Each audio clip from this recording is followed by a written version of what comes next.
Magluto tayo ng malutong na lechon belly. Magpakulo ng tubig at i-blanch ang belly ng tig 5 minutes sa magkabilaang side. Off na ang apoy tapos takpan lang natin siya. Sa seasoning naman, 1 teaspoon 5 spice, 1 teaspoon white pepper, 1 teaspoon salt, 1 teaspoon sugar. After 10 minutes, alisin na ang belly sa tubig at patuyuin gamit ang paper towel.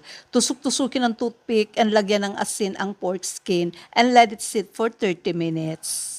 After 30 minutes, lumabas na po yung moisture ng pork skin, kaya punasan natin ng paper towel. Nilagyan ko po ng hiwa yung laman para ma-spread yung seasoning. Iwasan malagyan ng skin kasi may asukal po yung seasoning, mabuburn agad ang skin or punasan natin. Tapos i-brush na ng white vinegar. Then i-refrigerate po natin to ng overnight. Then kinabukasan, iluto na po natin siya sa oven at I hope nakatulong to sa inyo para maging crispy ang inyong lechon. Kainan na!